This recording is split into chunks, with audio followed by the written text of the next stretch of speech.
Welcome to Aadya TV. ఈరోజు మన special guest Telangana STU forum రాష్ట్ర ప్రెసిడెంట్ భుజంగరావు మనతో ఉన్నారు. ఆయన అడిగి తెలుసుకునే ప్రయత్నం మనం చేద్దాం. సార్ నమస్కారం. నమస్తే అరుణ్. బాగున్నారా? అరుణ్ గారు ఫైన్. ఎట్లా చూడాలి సార్ మరి ఇక్కడ కాంగ్రెస్ పార్టీ అధికారంలోకి వచ్చి దాదాపుగా 2.5 సంవత్సరాల దగ్గరకు అవుతుంది. అందరికీ అన్నీ ఇస్తామన్నోళ్ళు కాంగ్రెస్ పార్టీ ఎన్నికల మేనిఫెస్టోలో రేవంత్ రెడ్డి సర్కార్ అధికారంలోకి వస్తే ఇస్తామని చెప్పారు. అధికారంలోకి వచ్చింది. ముఖ్యంగా ఎందుకు మరి టీచర్లనని కాదు, రిటైర్మెంట్ అయిన ఉద్యోగులను ఎందుకు రోడ్ల వైపు నెట్టే ప్రయత్నం చేస్తున్నారు, రోడ్ల మీదకి రాయించే ప్రయత్నం చేస్తున్నారు? ఇప్పుడు దాదాపుగా ఆ రిటైర్మెంట్ అయిన వాళ్ళని నేను చూస్తే ఈ 2.5 సంవత్సరాల్లో 5-6 సార్లు ఇక్కడ ఇందిరా పార్క్ దగ్గర సెక్రటరియట్ అంటే వాళ్ళకి ఎక్కడ సోర్స్ ఉంటే అక్కడ పోతున్నారు, ఆడపోయి ధర్నా చేస్తున్నారు. అయినప్పటికీ గిడలం పట్టించుకోవడం లేదు. కాళ్ళ నొప్పులు అంటున్నారు, షుగర్ బీపీలు అంటున్నారు. అయినా వాళ్ళ పెన్షన్ బెనిఫిట్స్ గురించి, రిటైర్మెంట్ బెనిఫిట్స్ గురించి అనేక విధాలుగా కష్టపడుతున్నారు. అయినా పట్టించుకోవడం లేదు. ఈ ప్రభుత్వం ఎందుకు అంత చిన్న చూపు? ఒక 30 నుండి 35 సంవత్సరాలు ఉద్యోగం చేస్తూ ప్రజల సేవ చేస్తూ ప్రభుత్వం వైపు నడిపిస్తూ ఉండి ఈరోజు ఇంత నానా అవస్థలు పడవలసిన అవసరం ఏమొస్తుంది ఇక్కడ ఈ రిటైర్మెంట్ ఉద్యోగులకు? ప్రజాస్వామ్య దేశంలో ప్రజాస్వామ్య విలువలతో ఉన్న రాష్ట్రము తెలంగాణ పోరాడి సాధించుకున్న త్యాగాల పునాదుల మీద ఏర్పడ్డ రాష్ట్రం అని మనం అనుకుంటున్నాం. ఎన్నిక అయిన తర్వాత చాలా పెద్ద మాట చెప్పబోతున్నాను నేను. చెప్పండి. ఎన్నిక అయిన తర్వాత అనుకోని విధంగా గాలివాటంగా జాక్పాట్లో ముఖ్యమంత్రి అయి గద్దె మీద కూర్చున్న తర్వాత ఉద్యమకారుడు కానందున ఉద్యమాల విలువ తెలియదు. పోరాటాలు చేయలేదు కాబట్టి పోరాటాల వెనుక ఉన్నటువంటి శ్రమ తెలియదు. ప్రజల కష్టాలు కన్నీళ్ళలో నుంచి చూసే వ్యక్తి అంతకంటే కాదు. మరి ఈ కోణాలన్నీ లేనప్పుడు అలాంటి వ్యక్తిని కాంగ్రెస్ అధిష్టానం ఏకంగా ముఖ్యమంత్రి స్థాయిలో సీట్లో కూర్చోబెడితే ఒక సందర్భంలో కనకపు సింహాసనం మీద శునకాన్ని కూర్చోబెట్టినట్టు అని ఒక దగ్గర ఎవరో పెద్ద మనిషి అన్నాడు. తెల్లారి శునకాలన్నీ ఒక మీటింగ్ పెట్టుకొని మాకు విశ్వాసం మారిపోయారు, విశ్వాసానికి ఓట్లేసిన ప్రజలకు వాతలు పెడుతున్నా, రోత మాటలు మాట్లాడుతున్నా, పిచ్చి కూతలు కూస్తున్నా, మమ్మల్ని అన్ని రకాలుగా విధ్వంసం చేస్తున్నటువంటి ప్రజలను నానా గడ్డి గరిపించి కంటికి పుట్టెడు ఏడిపించేటువంటి రేవంత్ రెడ్డిని తీసుకొచ్చి మా శునకాలతో పోల్చి కనకమ్మ మీద శునకం అని అంటారా మీరు, మేము నిరసన తెలుపుతున్నాం అని చెప్పి శునకాలన్నీ మీటింగ్ పెట్టుకొని నిరసన తెలిపినాయి. సమస్యల పట్ల స్పందించడం లేదు. దున్నపోతు మీద వానబడ్డట్టుంది రేవంత్ రెడ్డి పరిపాలన అని ఇంకొక చోట ఇంకొక పెద్ద మనిషి మాట్లాడితే దున్నపోతులు అన్నీ కూడా కలిసి ఒక మీటింగ్ పెట్టుకున్నాయి.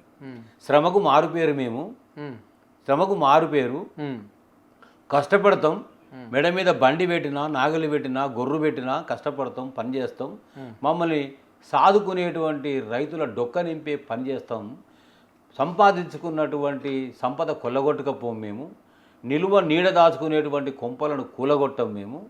మరి ఇట్లాంటి వ్యక్తిని మా దున్నపోతులతో పోలిస్తే ఎట్లా? మా దున్నపోతులతో పోల్చడానికి కూడా రేవంత్ రెడ్డి పనికిరాడు, వద్దు, ఇంకోసారి మాట్లాడొద్దు అని చెప్పినాయి. మరి ఎవరితో పోల్దాం? ఎవరితో పోల్దాం? అంటే జంతువులు తమతో పోల్చడానికి ఇష్టపడాలి. ప్రజాస్వామ్య రాష్ట్రంలో ప్రజాస్వామ్య విలువలు ఉన్నాయా అని మనం చాలా పెద్ద పెద్ద మాటలు మాట్లాడుతున్నాం. ప్రజాస్వాహామ్యము రేవంత్ రెడ్డి గారికి తెలిసిన పాలన ప్రజాస్వాహామ్యము. It is not democracy. Sucking the blood of the poor people అంటే ప్రజల చెమట నుంచి, రక్తం నుంచి, స్వేదం నుంచి చిందేటువంటి ఫలితాలను, ప్రయోజనాలను తానుగా అడ్డదారులు అక్రమ మార్గంలో తన్నుకుపోయేటువంటి ఒక గద్దలాగా ఇవాళ వాలిపోతూ ఉంది కదా. తానొక్కడే కాదు, కాంగ్రెస్ పార్టీలో పాలకులంతా, క్యాబినెట్ అంతా కూడా అదే పని కదా. నిన్న మొన్న దేశం వెలుగు మాట్లాడడం ఏం జరిగింది, ఏం ఒరిగింది? మంత్రులకు అడ్డం వస్తున్నాయి, వాళ్ళ వ్యూ, వాళ్ళ విల్లాలకు అడ్డం వస్తున్నాయి, అందంగా కనబడడం లేదు బయటికి అని చెప్పేసి భూదాను భూములు, భూదానోద్యమంలో భూములు ఎక్కువ ఉన్న వాళ్ళు పేదల కొరకు పంచిపెట్టేటువంటి గొప్ప కార్యం చేస్తే భూములను కూడా చెరపట్టి కొంపలు కూల్చేసి రోడ్డున పడేస్తే ఉండడానికి ఇల్లు లేదు, తలదాచుకోవడానికి కొంప లేదు, మీకేమో విల్లాలు కావాలి, బంగ్లాలు కావాలి, గెస్ట్ హౌజులు కావాలి, 100,000 కోట్ల రూపాయల డబ్బులు కావాలి, సింగరేణిలు తోలగొడానికి మీకే కావాలి, గుట్టలు మీకే కావాలి, కొండలు మీకే కావాలి, ఇసుక క్వారీలు మీకే కావాలి, చివరికి పేదోడు కొంపలు కూడా మీకే కావాలన్నా? ఇట్లా ఉన్నటువంటి పాలనను ఏమంటారు అరుణ్ గారు? ప్రజాస్వామ్యమే కదా. ఇలా ప్రజాస్వామ్యంలో ప్రజాస్వామ్యం చెతికిలబడి తెలంగాణ తల్లి కంటికి పుట్టే రోధిస్తూ ఉంది. అరో లక్ష్మణాన్ని ప్రజలు ఏడుస్తూ ఉంటే మనం సాధించుకున్న తెలంగాణ రాష్ట్రంలో సంతృప్తి లేకపోతే తెలంగాణ తల్లి ఆవేదన చెందుతుంది కదా. ఆనాడు సమైక్య ఆంధ్రుల శృంఖలాలను తెంపేసి తెలంగాణ తల్లిని విముక్తి చేసి మన అందరి తల్లిగా మనం చూసుకున్నాం కదా. ఇలా తెలంగాణ తల్లిని కాంగ్రెస్ తల్లిగా మార్చిన పరిస్థితి కదా. ఎక్కడ ఏ చక్కదనం ఉంది?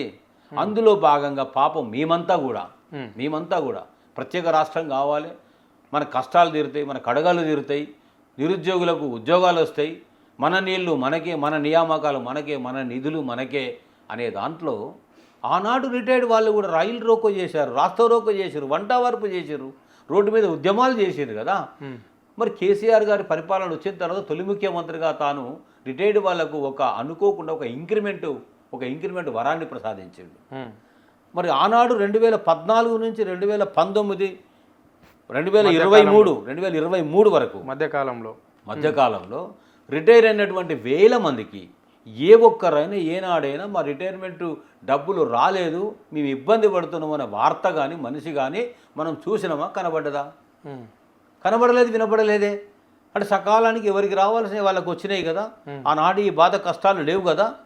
అంటే మార్పు రావాలి, కాంగ్రెస్ కావాలి అని కోరుకొని ఏదో కేసీఆర్ గారి పరిపాలన లోపల తిన్నది సరిపోలేదా, ఇచ్చినవి సరిపోలేదా, మరింత అత్యాశకు వెళ్ళినామా, ఏం జరిగిందో ఏం ఒరిగిందో, లేదా ఈ ఆకుందూరు మురళి గారు సోకాల్డ్ విద్యా కమిషన్ చైర్మన్ గారు, సోకాల్డ్ కోదండరామ్ గారు లాంటి సూడో మేధావులంతా కూడా పనిగట్టుకొని బాకాలు పెట్టి బస్సులు పెట్టి పల్లె తిరిగి రెచ్చగొట్టి కాంగ్రెస్ కావాలి, మార్పు రావాలి అంటే కాంగ్రెస్ వచ్చింది, మార్పు వచ్చింది.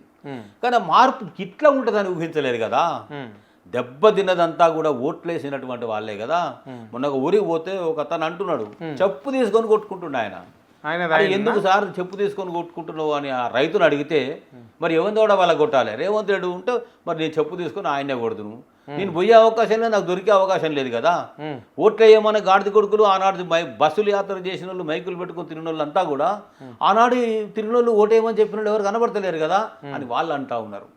రిటైర్డ్ వాళ్ళు సాక్షాత్తు బట్టి విక్రమార్క గారే డిప్యూటీ సీఎం ఆర్థిక మంత్రి గారు చట్టసభలో 20,505 మంది రిటైర్ అయినరు 2024 మార్చి నుంచి మొన్న అసెంబ్లీ సెషన్ వరకు అని చెప్పిండు. నెలకు 7 నుంచి 800 మంది యాడ్ అవుతా ఉన్నారు రిటైర్ అయిన వాళ్ళంతా. వాళ్ళకి ఇవ్వాల్సిన బకాయిలు మా ప్రభుత్వం బాకీ పడ్డది 13,725 కోట్లు బాకీ పడ్డది మా ప్రభుత్వం అని చెప్పాడు.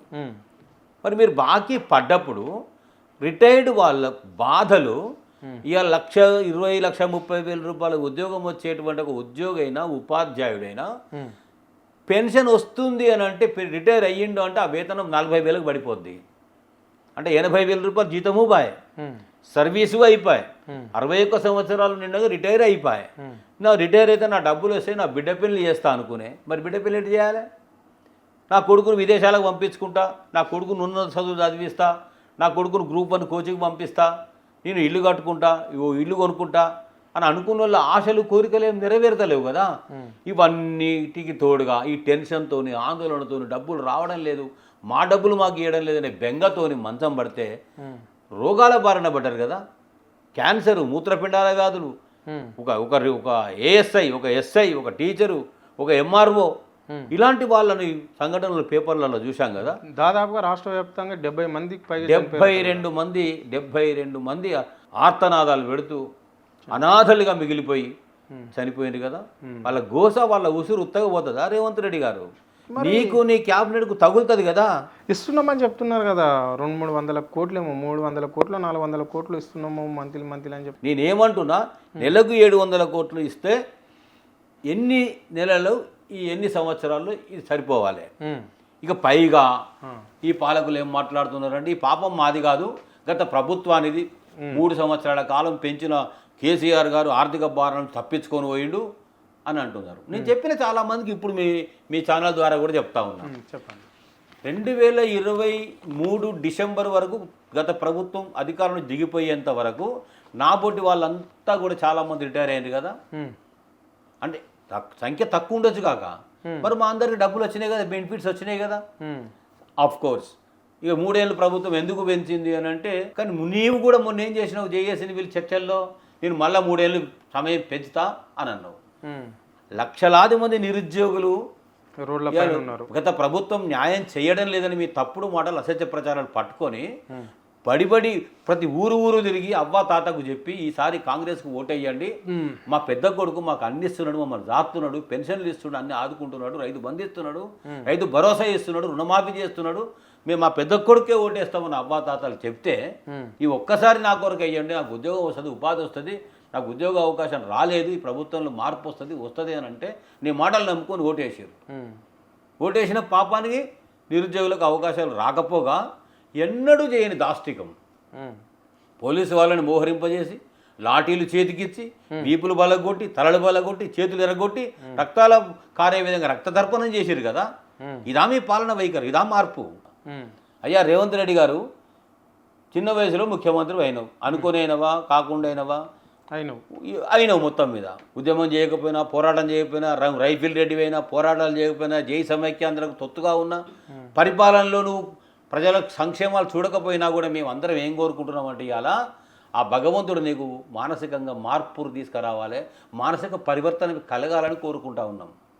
100 ఏళ్ళు బతకాలని కోరుకుంటున్నాం. మీరు కూడా మీకు మీరు చెప్పుకుంటున్నారు 20 ఏళ్ళ వరకు నేనే ఉంటా, 15 ఏళ్ళ వరకు నేనే ఉంటా. తెలంగాణ రాష్ట్రం నీకేం జాగీరు చేయలే, పట్ట రాశీలు రిజిస్ట్రేషన్ చేయలే. తెలంగాణ రాష్ట్రంలో ప్రతి వాళ్ళు 5 ఏళ్ళకి ఒకసారి ఓట్లు వస్తాయి, ఎన్నికలు వచ్చినప్పుడు కర్రు కాల్చే వాత ఎవరికి పెట్టాలని వాళ్ళకి పెడతారు. మీరు రెచ్చగొట్టిన మాటలకు అసత్య ప్రచారాలకు నిజం అనుకుని నమ్మి అధికారానికి దూరం చేసినటువంటి బీఆర్ఎస్ ఒకవైపు ప్రధాన ప్రతిపక్షంగా ప్రజల బాగోగుల కోసం, ప్రయోజనాల కోసం, ఉద్యోగ ఉపాధి పెన్షనర్ల హక్కుల కోసం పోరాడేటువంటి పోరాట బాటలో బీఆర్ఎస్ నడుస్తూ ఉంది. బీఆర్ఎస్ పోరాట బాటలో నడవనటువంటి కలిసి రానటువంటి రాజకీయ పార్టీలను కూడా ఇవాళ ప్రజలే వదిలిపెట్టే పరిస్థితి లేదు. ఇలా పల్లెల్లో గ్రామ పంచాయతీ ఎన్నికలు చూసినాం, మార్పును బ్రహ్మాండంగా వస్తుందని ఆశించినాం, బ్రహ్మాండమైన మార్పు వచ్చింది. 5,000 పైసలు గ్రామ పంచాయతీలు వచ్చినాయి.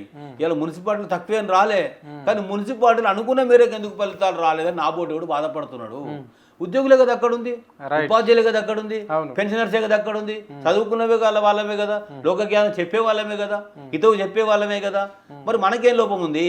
చూసిరాం కదా మీరు ఖమ్మంలో మీ ఉపాధ్యాయ సంఘాల నాయకులే మాట్లాడింది, మంత్రితో మాట్లాడింది, మీరు వినలేరా భుజంగం? ఎందుకంటే మీ ప్రయోజనాల కోసమే మాట్లాడిరేమని మేము అనుకుంటున్నాం. ఏలూరు శ్రీనివాసరావు గారిని ఒక వ్యక్తి ఉన్నాడు, పొంగులేడు శ్రీనివాసరెడ్డితో ఆడియో మొత్తం బయటకు వచ్చింది, బ్రహ్మాండంగా విన్నాం. ఆయన మాట్లాడింది ఎట్లుందంటే మీ ప్రయోజనాల కోసమేమని మేము అనుకుంటున్నాం. అయినా మంత్రితో మంచిగా ఉంటే మా ఉద్యోగులకు కావచ్చు, మా పెన్షనర్లకు కావచ్చు, మా నిరుద్యోగులకు కావచ్చు, విద్యార్థులకు కావచ్చు కొంచెం ఏదన్నా ఉంటుందేమో అని చెప్పేసి నిజంగానే నెగోషియేషన్ బార్గెనింగ్ కెపాసిటీలో చర్చోపరి చర్చలు చేసేటప్పుడు welfare of the community, teachers, employees, officers, pensioners community కొరకు 2 అడుగులు తగ్గి 4 అడుగులు ముందుకేసి లౌక్యంగా సమయస్ఫూర్తితో చాకచక్యంతో సమర్థవంతంగా పనిచేసే నాయకుడు నీవు అయినప్పుడు మేము అలా అనుకునే వాళ్ళం.